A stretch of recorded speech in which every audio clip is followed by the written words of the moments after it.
학교 신문 기사를 다양하게 접하는 오늘의 캠퍼스 시간입니다. 오늘은 또 어떤 정보를 얻게 될지 궁금해지죠? 한림학부부터 만나볼게요. 미디어스쿨 심훈 교수님이 연재하고 있는 색깔의 인문학. 이번 호에선 황색에 대한 이야기가 실려 있네요. 한자어를 살펴보면 누를 황은 옥을 실록된 형상의 상형 문자이다. 보다 자세히 말하자면 옥을 실록된 다음에 매듭을 지은 자락이 두 갈래 아래쪽으로 늘어진 장식이 거북이 등껍질이나 뼈 조각에 새겨졌던 누를 황의 최초 모습이었다. 중국에서 가장 빛나는 색인 황색은 천자인 제왕에게만 허용될 뿐 백성들은 물론 귀족조차도 황색 옷을 입을 수가 없었다. 누를 황은 중국 지명에서도 때려야 뗄 수 없는 글자에 속한다. 일례로 우리나라의 한강에 해당하는 강이 노란 강인 황하이며 중국 앞바다는 노란 바다인 황해, 중국에서 불어오는 모래바람은 노란 모래바람, 황사이다. 중국인들은 아주 오래전부터 황색, 더 엄밀히는 황금색을 좋아하는 것으로 유명하죠. 얼마나 오래전부터인지 교수님의 설명을 통해서 배워볼게요. 중국 신화 속에서도 노란색의 존엄과 위용은 차고 넘친다.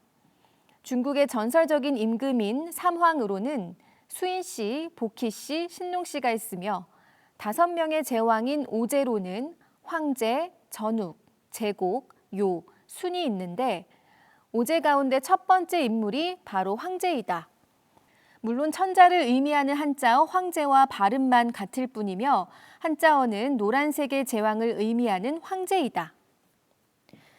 중국 전설 속의 신마는 비황으로 불리고 있다. 전설 속 나라인 백민국에 있다는 비황은 여우 같은 생김새에 등에는 뿔이 2개 있으며 바람처럼 날아다녀 흡사 유니콘을 모티브로 삼은 듯한 느낌마저 준다.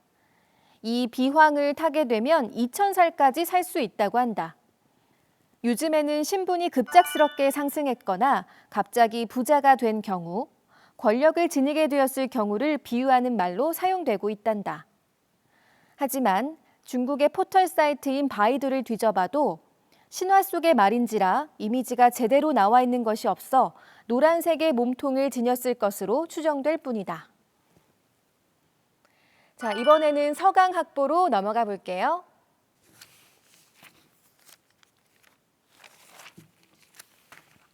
대학가에 부는 비거니즘 열풍이라는 제목으로 이승현 기자가 대학가의 음식 문화를 취재했네요.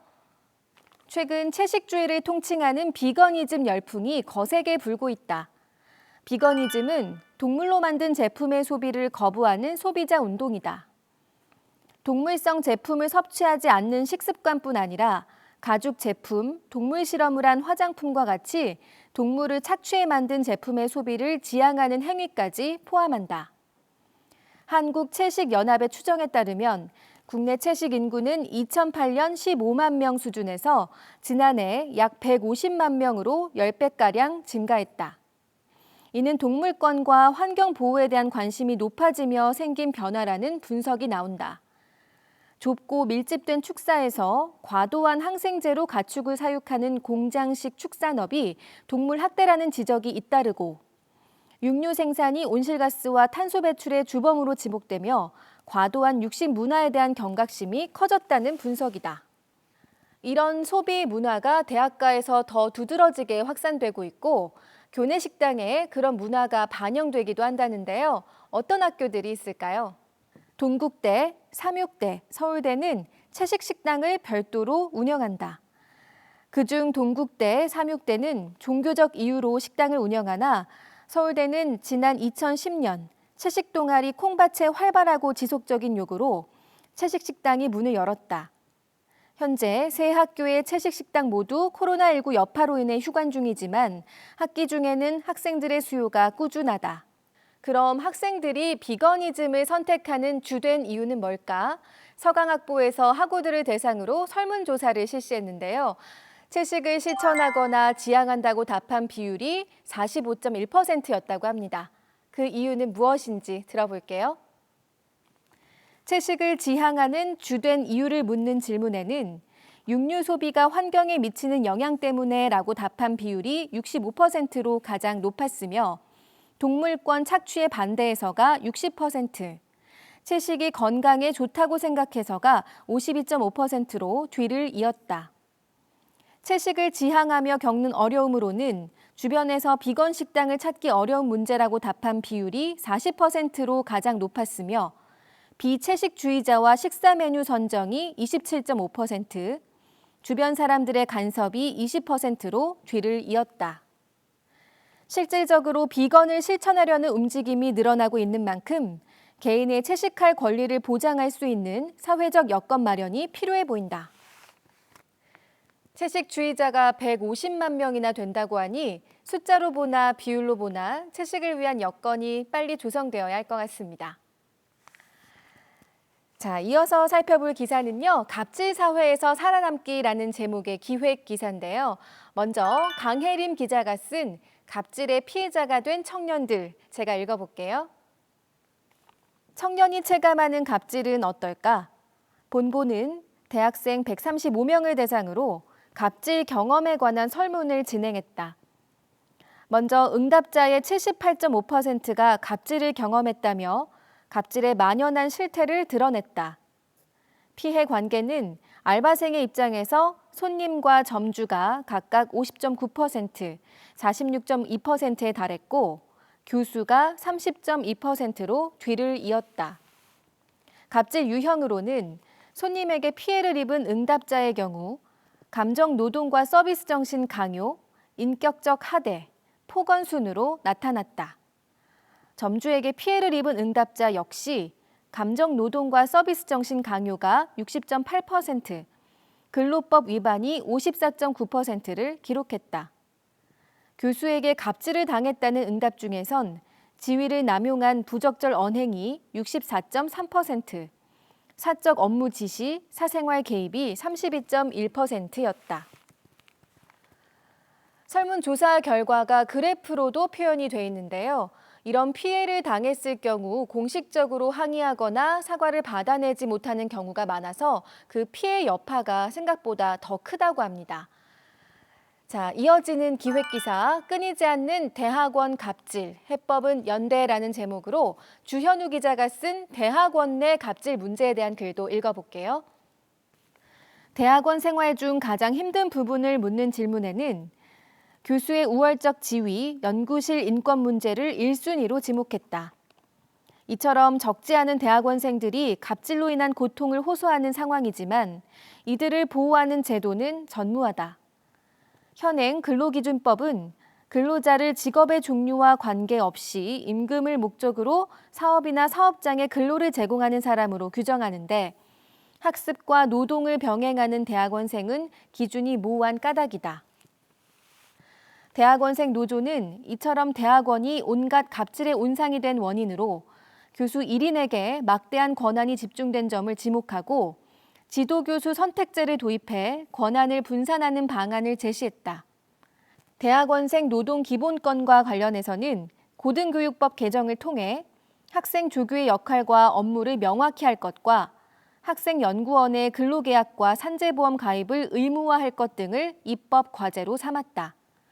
마지막으로 각 대학의 인권센터가 실질적으로 피해자를 구제할 수 있도록 총장 직속 기구로서의 위상을 명확히 하고 정규직 형태로 전문가를 채용하며 충분한 예산을 지원하는 등의 노력도 병행해야 한다고 당부했다.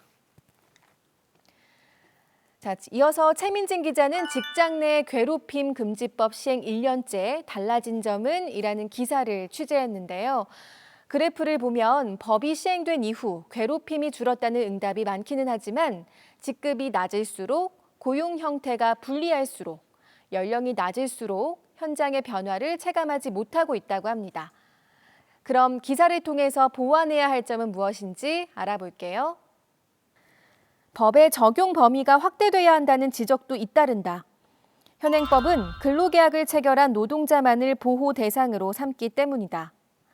가령 대기업 관리 업무자와 하청업체 노동자 사이에서 괴롭힘이 발생했을 경우 두 사람은 같은 기업 내 사용자 또는 근로자가 아니기에 법 적용이 현실적으로 어렵다.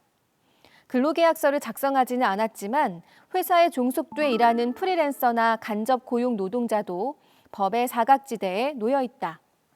뿐만 아니라 최근 논란이 된 경비원 갑질 사건과 같이 입주민, 고객, 도급인을 비롯해 직장과 이해관계가 얽힌 다양한 사람들이 갑질의 가해자로 지목되고 있다. 괴롭힘 가해자의 범위를 제3자까지 확대하는 방향으로 법 개정이 이루어져야 하는 이유다. 이어서 신승희 기자가 청년들이 당하는 갑질에 대응할 수 있는 방법을 청년 유니온에게 물어봤는데요. 그 내용까지 읽어드릴게요. 증거를 남겨라. 녹음도 좋고 여의치 않으면 일기라도 써라. 사회 초년생은 비인격적인 대우에 어떻게 대응해야 하는지 몰라 그냥 넘어간다. 직장 내 괴롭힘을 당했다면 노동상담을 권한다. 청년 유니온은 조합원 여부와 상관없이 노무사와 같은 전문 자문위원이 노동상담을 제공한다. 자, 이번에는 이승현 기자가 소개하는 시대와 함께 셜록 홈즈를 읽다를 만나볼게요.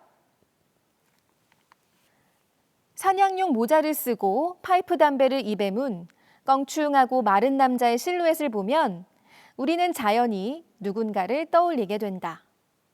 바로 아서 코넌 도일이 만든 세계적인 명탐정 셜록 홈즈다. 그는 날카로운 관찰력으로 남들이 보지 못한 것을 보고 이성적이고 냉철하게 추리를 이어가며 마침내 풀리지 않을 것 같던 사건의 수수께끼를 풀어낸다. 강렬하고 매력적인 셜록 홈즈는 수많은 영화, 드라마 등으로 재탄생하며 시대를 넘어 살아남았지만 한편으로 그는 시대적 맥락 속에서 탄생한 시대의 산물이기도 했다. 명탐정의 대명사 하면 셜록 홈즈가 떠오를 정도로 지금까지도 친숙한 캐릭터인데요.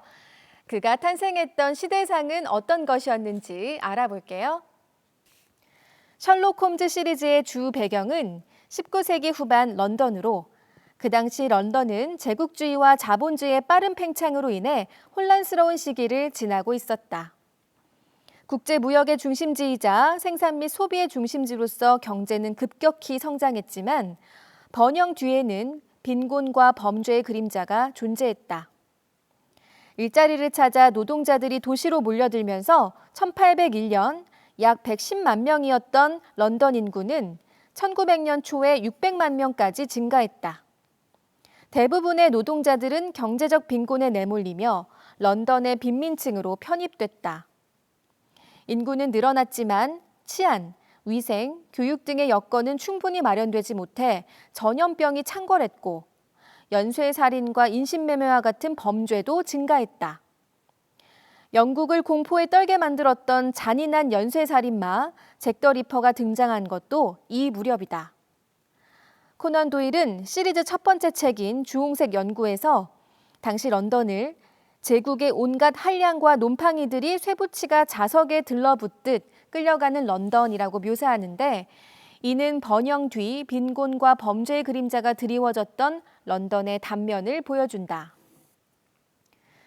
홈즈가 누볐던 범죄의 온상지, 런던의 뒷골목은 이러한 시대를 거울 삼아 그려졌다. 도일은 셜록 홈즈를 처음 창작할 당시 런던이 아닌 포츠머스에 머물고 있었지만 잡지와 신문에 실린 런던의 온갖 사건 사고 기사를 읽으며 홈즈가 활약할 추리 사건의 무대를 상상했다. 범죄가 넘쳐나는 런던에서 이성의 영역으로 범죄를 통제하는 탐정 홈즈는 사람들의 열광적인 지지를 받을 수밖에 없었다. 이런 시대적 배경 속에서 탄생한 셜록 홈즈 시리즈는 혼란과 불안, 급격한 변화라는 시대상을 담게 되는데요. 사회적 배경과 더불어 사상적 배경에 대한 설명도 이어집니다. 역시 알아두면 좋겠죠? 함께 읽어볼게요. 합리적 이성의 힘과 무한한 진보를 믿는 계몽주의 사상의 성행 역시 홈즈의 등장에 영향을 미쳤다. 특히 전업작가 이전에 외과 의사이기도 했던 도일이 의사가 되기 위한 교육을 받은 에든버러 대학은 18세기 스코틀랜드 계몽주의를 선도하던 곳 중 하나였다. 대학 시절 의학 교육을 받으며 도일은 합리적 이성과 과학에 대한 믿음을 키웠을 뿐 아니라 각종 의학 지식을 습득했다. 이는 훗날 사건 현장의 머리카락, 발자국, 지문 등을 단서 삼아 사건을 추리하는 홈즈의 밑바탕이 된다. 홈즈는 과학수사라는 말이 등장하지도 않았던 때 과학과 수사가 접목할 수 있음을 보여줬던 과학수사의 선구자였다. 이처럼 홈즈는 시대를 넘어 불멸하는 캐릭터이기도 하나 19세기 후반 런던의 여러 풍경들과 깊은 연관을 맺고 있기도 하다. 여러 시대적 맥락을 되새기며 셜록 홈즈 시리즈를 다시 한번 펼쳐보는 것은 어떨까? 정말 오랜만에 셜록 홈즈 시리즈의 책 한 권을 꺼내 들거나 드라마나 영화를 보고 싶게 만드는 기사였네요. 추억을 불러일으키는 셜록 홈즈에 대한 기사까지 오늘 준비한 대학신문 기사는 여기까지고요. 못다한 기사는 다음 시간에 이어서 전해드리겠습니다. 다음 코너로 이동할게요.